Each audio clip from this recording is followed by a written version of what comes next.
जी जी, अस्सलाम वालेकुम। आज हम जो है स्टार्ट करेंगे ए आर इनवाइस। अकाउंट रिसीवेबल के अंदर है ए आर इनवाइस।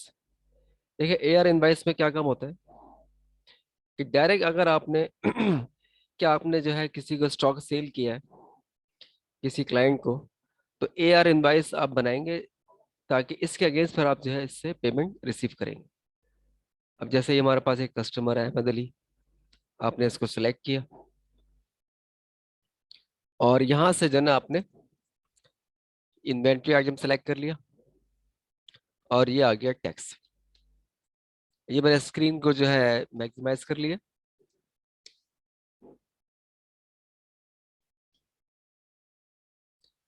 देखें, ये मेरा क्लाइंट है, ये जो है ए आर इनवाइस नंबर, और ये इन्वेंट्री आप इसको सेल कर रहे हैं। सपोज यहाँ पर मैं लिखता हूँ इसको 5 क्वांटिटी जो है मैं इसको सेल कर रहा हूँ। आगे जो है वो इसका टैक्स जो है अप्लाई हो गया और यहाँ से अपने उसको क्या कर दिया, ऐड करके यस कर दिया, मतलब डायरेक्ट आपने उसको इनवाइस कर दी। अच्छा, अब होता ये है कि बिलफर्ज आपने ये इनवाइस जो आपने इसको कस्टमर को सेल की, ये पूरी की पूरी जो इनवाइस है ना वापस आ गई। वापस आ गई या फिर स्टॉक रिटर्न हो गया, या जिसे हम कहते हैं सेल्स रिटर्न, कि उस जो है क्लाइंट की तरफ से स्टॉक वापस हो गया।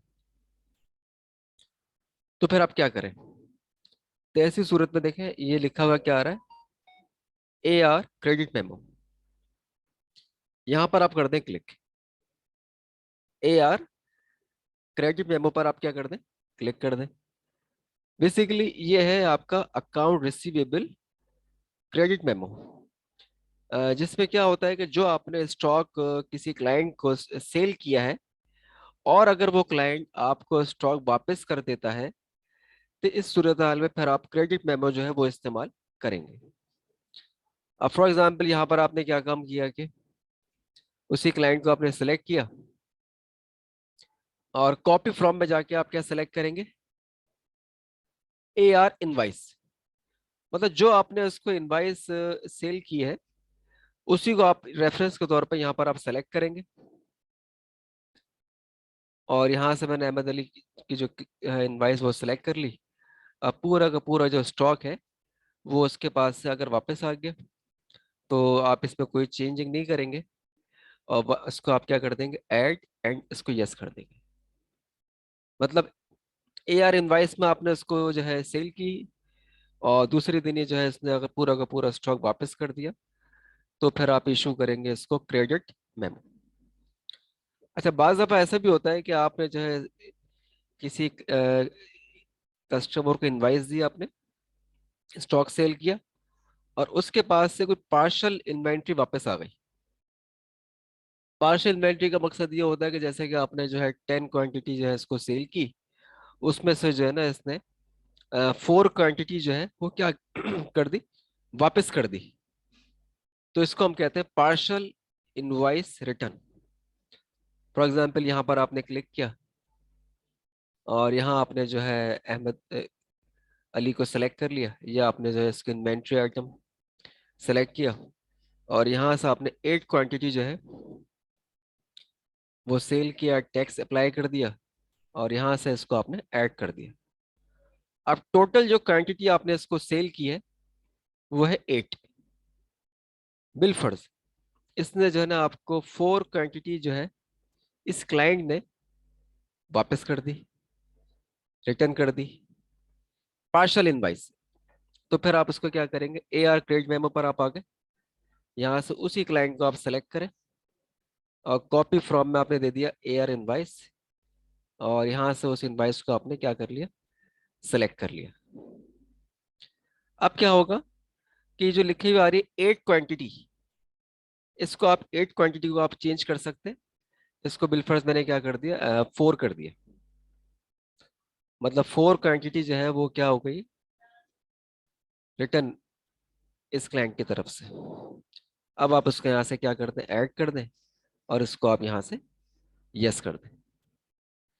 तो दोस्तों आपने देखा, A R invoice when you are selling stock to your client, A R credit memo जब आपका कस्टमर आपको स्टॉक रिटर्न करेगा तो फिर आप क्रेडिट मेमो को इस्तेमाल करेंगे।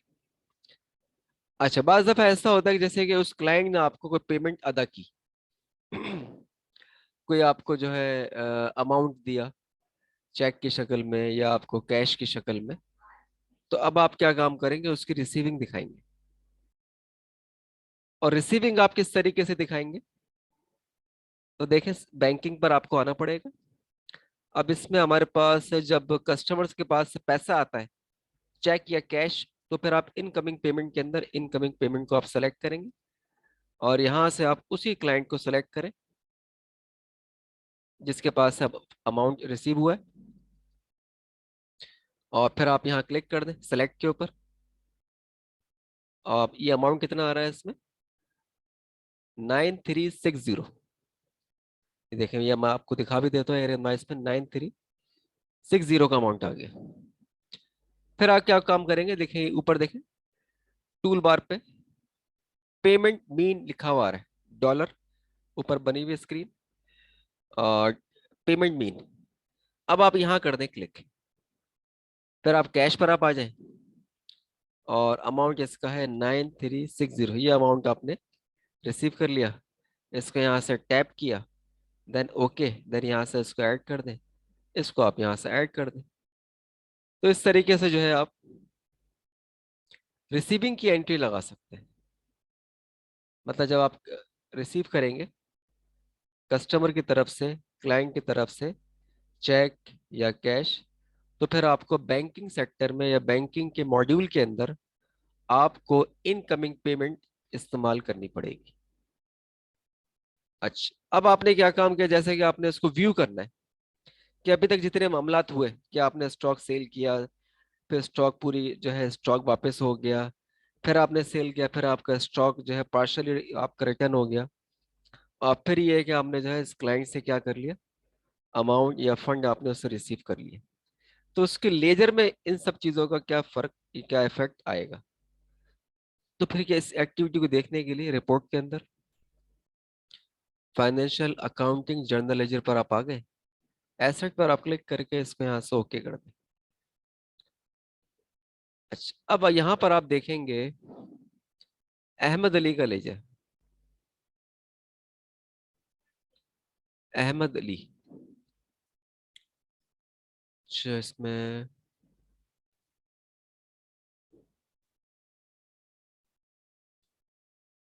इसको दोबारा से ओपन करता हूँ, तमाम ऑप्शन पर टिक करें, यहाँ से इसको ओके कर दें। अच्छा, अब देखते हैं अहमद अली का रिकॉर्ड।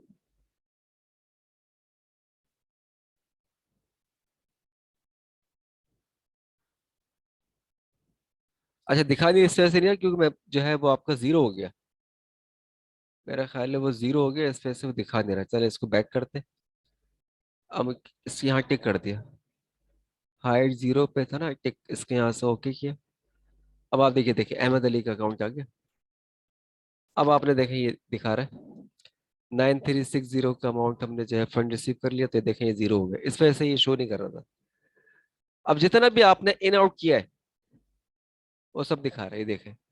ये इनवाइस बनाई, पूरी इनवाइस वापस हो गई, फिर ये इनवाइस बनी, उसमें से कुछ स्टॉक वापस हो गया, और जो स्टॉक आपने एक्चुअल में सेल किया उसकी पेमेंट आपको रिसीव हो गई, और लेजर इसका हो गया जीरो। तो ये हमारे पास जो है ना कस्टमर का लेजर है कि इसमें जितनी भी हमने एक्टिविटी की है वो आपको यहाँ पर दिखा रहा है, वो आपको यहाँ पर शो कर रहा है। तो दोस्तों, आज हमने जो है इस वीडियो में देखा है, सीखा है, समझा है account receivable, account AR, account receivable credit memo, और इसके अलावा बैंकिंग के अंदर इनकमिंग पेमेंट जो क्लाइंट की तरफ से आती है, और उसके बाद फिर हमने जो है फाइनली उसके लेजर को व्यू किया। तो फिर आप इसको देखिएगा, इस वीडियो से आपको जो है काफ़ी फायदा होगा सैप B1 के हवाले से, कि प्रॉपर जो है ना वो आप क्लाइंट को जो है इस तरीके से मेंटेन रिकॉर्ड कर सकते हैं। चल, अपने ख्याल रखिएगा। तो इंशाल्लाह मुलाकात होती है आपसे नेक्स्ट वीडियो। चलिए जी, अल्लाह हाफ़िज़।